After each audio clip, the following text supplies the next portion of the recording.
Coming up on Avant, Technology Insights with Ken Presti. We're not about replacing agents. We're about augmenting agents and making sure agents can perform to the best of their ability and provide a great customer experience. Contact Center as a Service is increasingly viewed as the tip of the spear for digital transformation. We'll talk about how to leverage CCaaS as an important tool for delivering the best possible customer experience. Let's look at voice, chatbots, artificial intelligence, how to optimize your team, and more. Coming up next. Welcome to Avant Technology Insights. I'm your host, Ken Presti, Research Vice President of Avant Research and Analytics. The link between solving business challenges and cutting-edge technologies has become tighter and more complex than ever before. In this podcast series from Avant Research and Analytics, we help enterprise decision makers sort through the business case, the value, the challenges, and ultimately the bottom line of technology adoption. So listen to us at your desktop, take us in the car, tune in from the commuter train, or download us at the gate. You'll find us on Apple, Spotify, and Google, as well as at www.goavant.net/podcast. My guest today has spent the majority of his career in the unified communications and collaboration, video, and contact center space. From consulting to implementing to designing and selling solutions, he's one of those guys who can bridge the gap between the technical and business level conversation. He's skilled at developing technical solutions that solve business problems, leveraging a deep understanding of the collaboration and contact center market. He's the Senior Vice President of Global Services and Channels at Five9. I want to say hello to Andy Dignan. Andy Dignan, Senior Vice President of Global Partner Services and Channels at Five9. I want to thank you for being here today. Glad to have you on board. Let's start with kind of a quick overview, of level setting, if you will, on this whole communication space.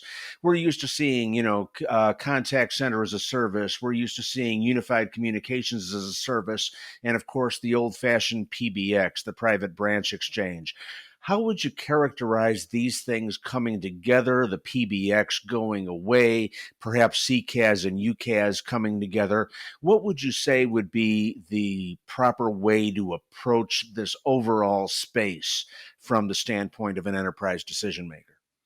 Yeah, great question. So, I like to actually kind of go back to the beginning. If you look at, you mentioned PBX, you mentioned, contact center, from an ACD perspective. If you bring into the full collaboration suite, if you bring video and video into the discussion, that was all on-prem, right? And if you look at and break that down into unified communications and video conferencing and then contact center, customers used to 20 years ago really go after best of breed, right? Then you kind of went down the path of really a consolidation to single vendor players where said, hey, you need to buy your PBX, your ACD, and your video from the same vendor, right? There's lots of large communications vendors. We all know their names that had a great run in building that business, and customers saw a lot of success from that. But now we've transitioned into the cloud space, right? And you're seeing a really rapid transition from on-premise to cloud, and you really, which was really led originally by the video and web conferencing, right? That was really the first workload of collaboration to get moved to the cloud at a pretty rapid pace. Then really followed by unified communications, and then lastly is contact center. Contact center has tended to be the more complex solution of the collaboration stack. It's really why it's been the kind of last to go now to make that shift over. And so now customers really are looking at it and going, hey, I spent all this time kind of originally best of breed, then I went to a single vendor. Now you see a little bit of a mix of best of breed, but I think cloud is really what's driving that because it's built on modern APIs. All of these vendors really integrate very well together. And so now I think ultimately you're seeing really just almost an explosion, an even more rapid acceleration of customers going to look at, okay, I have all my collaboration workloads, video and web conferencing, unified communications, and contact center. And a lot of them are looking at it now is also from what's my ROI, right? So if I'm a CIO right now and I look at where am I going to go spend my money, most especially in this era of COVID and work from home and a lot of companies moving to have to go all remote, really kind of forcing a digital transformation. Contact centers are the tip of the spear from a digital transformation perspective, and so a lot of CIOs are now leading with choosing their CCaaS provider as the initial solution because there's such a big ROI there. And then after that, they start looking at, okay, now let's look at what we're doing from a unified communications perspective. But ultimately, the the CIOs that need to make sure that their UC environment integrates very well with their CCaaS environment, and ultimately with all the other ancillary applications like CRM, et cetera. So if I look at UCaaS, Unified Communications as a Service, as a set of functionalities, and I look at CCaaS as a higher level or a different set of features and functionalities, if I'm an enterprise guy, digging my way through this and figuring out what my company needs, at what point do I need to move into CCaaS as opposed to UCaaS? It's going to be a situation where, like you said, we got to look at it on a spreadsheet and see the functionalities and how they impact our ability to make money. But where would you say would be the delineation between, you really need to look at CCaaS as opposed to just UCaaS now? Yep, yep. Yeah, I think I think it really depends on the enterprise. If you think about customers, contact centers, it really, a lot of them sometimes fall into two different camps. One is revenue generating, right, and one is non-revenue generating. It's a cost center. I would argue, though, and I think this is kind of proved out in the market, is really now in the age of customer experience, the days are gone of in the contact center space of saying, hey, when my customers want to call me, they want to send me an SMS, they want to reach me via email or chat.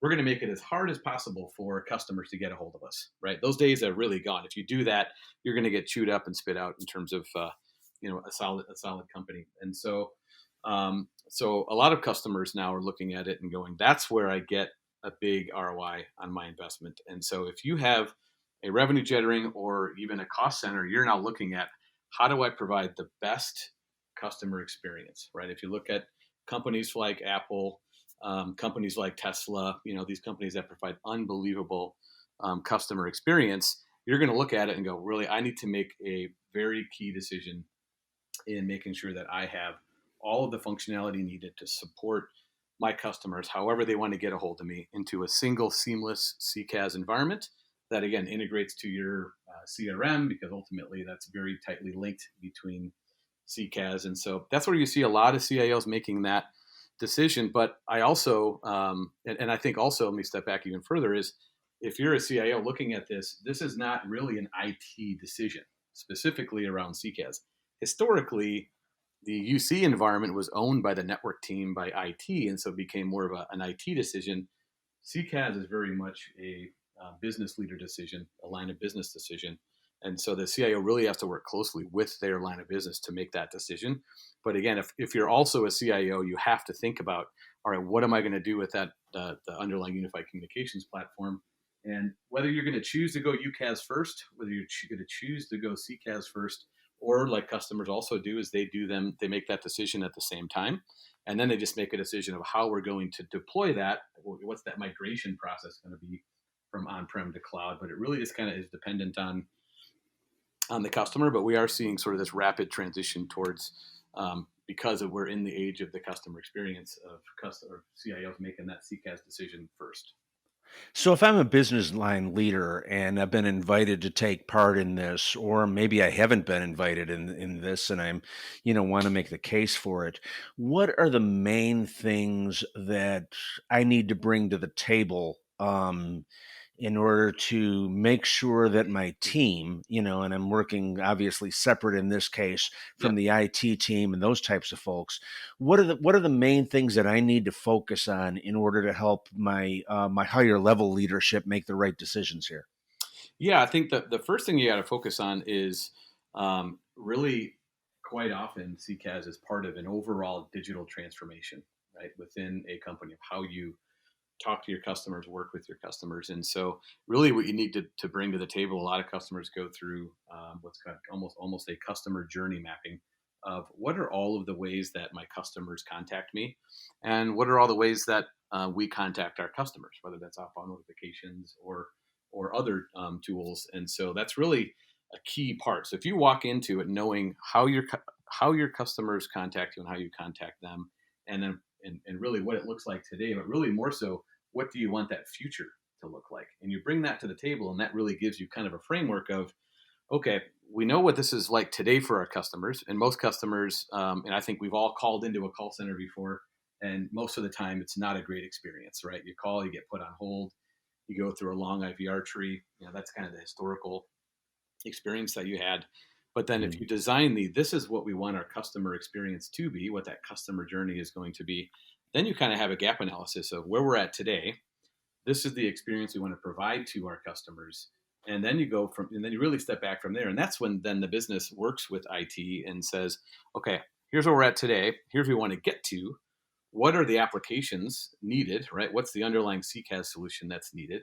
And then Mhm. what are all the integrations that are needed to make that customer journey happen? That's generally what we look at when Five9 we go into a customer environment. We really start with that. What's the future? Where are you going to go? Versus what some customers might tend to do sometimes is they say, well, let's just copy everything we're doing on prem and let's just put it in the cloud, right? I would argue that and while some customers have to do that, maybe they have to move faster because they're coming off maintenance or they have a failing system. But we really advise our customers to say, hey, if we're going to make that leap from prem to cloud, let's go at it in a very smart way and make sure you really maximize the ROI. So I think that's a key distinction, really creating that gap analysis of where you're at today, where you want to go, and what's that platform look like. So, with that in mind, what would you say are the primary features that companies should be looking at across the board? On the one hand, at the end of the day, we're going to have to demonstrate how this puts money in our pockets. We're going to have to demonstrate how this solidifies the customer relationship. With that in mind, what are you seeing as the main pieces that we need to look at to that have to be on board, and what are the nice to haves that we really ought to look at as well? Yep. Well, I think step one is really to look at what are all the channels that you're going to communicate with your customers with, and voice is still king, right? There's lots of people who feel that reaching out to a contact center, well, you need to support every channel, SMS, email, chat, etc. Voice, you really start with number one because you have to have a strong voice platform. You have to be able to have high quality of service, and your platform needs to be able to obviously route calls. That's really kind of the foundation layer, right? Pretty simple, but that's really the foundational layer. Secondarily, then you get into what are all the other digital channels that you're going to communicate with your customers on, and you ultimately need to make sure that omni-channel environment, right, really is integrated not just in the channels of how you communicate, but you need to make sure that the back end integrates to your reporting platform and then ultimately into your, I'm sure, your CRM platform, so that you get a great view on how you're dealing with your customers and you have that view of all the ways that you communicate with your customers. So you start with that voice layer, really peel it back to what are all the digital channels, and then you really move into then, depending on the industry you're in, certainly security is always very important. But when you think about recording your customer calls, all of those kinds of things, how you manage your agents, so both from a quality management perspective as well as in workforce management, how do you manage and schedule your agents? That's really the other layer. Those are kind of the key foundational elements to a CCaaS solution.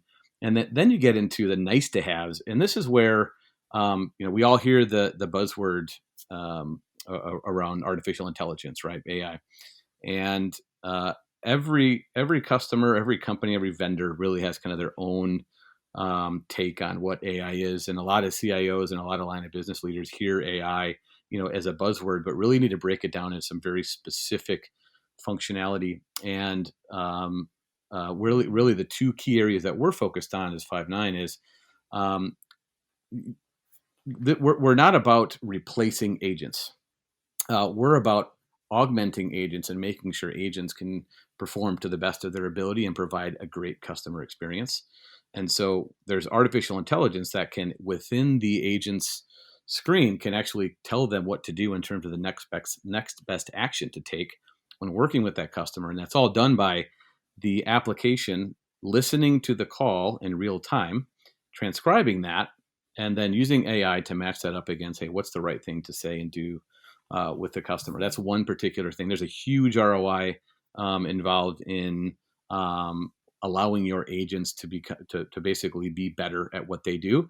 It decreases your cost of training. It allows you to hire agents and get them up to speed more quickly.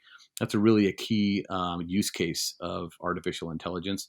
The other piece is moving then out of voice is really into what's called a chatbot, and this is where we've all, I'm sure at this point, had some kind of chat communication with a non-human, right? And I think we all know what it is, right? When you're having a conversation via chat with someone who's not a human, you really know Hmm. it's not a great experience. AI is getting better. And really, that's where plugging into the right AI tools can really help you have a great chat experience to ultimately then the goal to be able to capture the information to then carry that over into the agent. So if they do have to talk to an agent, they have all of that context. And then the last thing I guess I would call out is something called the interactive virtual assistant, an IVA, which is really if you also think about your experience, we've all called into a call center before, and we have to do the voice recognition. Press one or say this or tell me what you would like to do, and the technology really wasn't there. But we are now in the age where you can truly have a natural language conversation with a robot, if you want to call it that, and to be able to have that conversation up front to then get more information to ultimately then either solve the issue there or then eventually get it over to an agent. Those nice to haves there at the end are really where a lot of the ROI can come in. And we really are now at a point where the technology is there for you to have a great ROI in terms of artificial intelligence. Yeah, some of that AI stuff is really amazing. I've seen some pretty impressive demos, and I mean, I haven't seen them so much in the wild in the field, but just to see that capability is coming around is pretty impressive. With that in mind, what does all this mean to your staff selection relative to your agents? You've got people that are going to be talking on the phone. You've got people that are going to be answering texts and emails and monitoring social media and all of that. How does all this change how you manage those people? How does all this change how you select those people? And where would you put them in the beginning? And so your rookies versus the people that are more experienced. How would you align them across that whole service? Yeah, great question. I think the early days of contact center and multi-channel, the premise and the sell what to CIOs and to line of business leaders was, hey, you'll be able to have a single agent that could handle voice, chat, email, the full stack, right? I think what we learned is the context switching that happens and the kind of agent. You almost need a super agent, and while every contact center has their super agents, who probably, if you're a super agent, you end up being a supervisor pretty quickly because you're good at your job. Really, it's kind of gotten to more of a specialization where you have agents who really focus on voice, and you have agents who focus on asynchronous channels like voice or sorry, like chat and email and things like that. And so this is where the workforce management solutions really come into play, so that you have great visibility into what your funnel and the number of contact points you have into your contact center, and you staff those appropriately. But here's where, kind of what I was mentioning previously, this is where artificial intelligence focusing on making your agents better, not focusing on making your replacing your agents. At the end of the day, a a robot AI will never be able to fully replace the empathy that a human can bring into the conversation or even a chat. So this is where AI really can help you take your agents. If you look at the contact center as a service market, it's about a $24 billion TAM. Right. The labor market for contact center, we're talking hundreds of billions of dollars, right? So, and there's high churn in these contact centers. And so if you talk to most contact center leaders and administrators, that's one of the biggest problems they have is you hire an agent and it takes you a year, right? To get them really up to speed. But what if you could shrink that from a year down to 6 months, down to 3 months by using things like artificial intelligence to coach the agents so that you can take an agent from a new hire to them being almost like your best agent because you're using AI to help assist them. That really drives a much lower cost in terms of your training, your enabling your agents, which then lastly, the most important part turns into you have a great agent experience, you're going to have a better customer experience, you're going to have more success in the market with higher NPS scores and things like that. Does it also help with agent retention? Because I think you hit the nail on the head a moment ago. I mean, being a call center agent is not usually the job that everyone is wishing for. It's a stepping stone to something else. Does leveraging AI in that matter, in that way, help them to find a mode of advancement and help them to build up their expertise where they're more valuable to the organization in other ways? Yeah, I wouldn't have thought of that question. I'm glad you asked that question because I think that's a very important point. Not just from the historical standpoint, but kind of look at where we are today, just as what's going on in the world in terms of COVID and the rapid work from home, and what's going on in the economy. I have a big belief that the contact center agent is a great spot where if you look at the Ubers of the world, Lyfts, et cetera, the kind of gig economy. And certainly there's companies out there that provide that where you can as someone who's working at home, you can go be a contact center agent, right?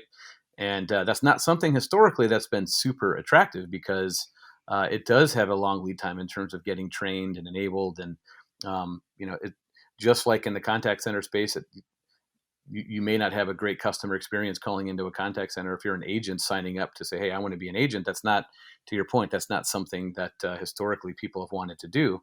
But with the right technology, like using what I talked about with artificial intelligence, or just having a better work from home experience, right? If your application that you log into as an agent is a great experience and it's simple and it's intuitive and it's easy, now that now that many companies right now are looking at how do we provide great experiences to our customers by using agents, there's going to be more agents needed. Perhaps if you look at the retail sector as an example, obviously with COVID, a lot of the retail companies got slammed.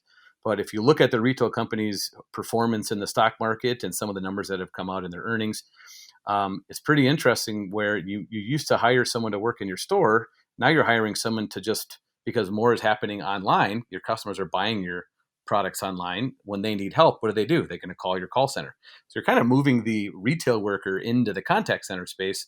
So if you give them a great experience, there's a great job opportunity there. And I think hopefully, in my opinion, being a contact center agent over time becomes a great option for people who want to work from home, and great option for companies to provide great experiences to their customers. So I think this all goes hand in hand, and it's really exciting to see kind of the convergence of cloud, the convergence of AI. What's happening with work from home coming together, really driven by cloud. This would have been really tough to move this fast in an on-prem environment.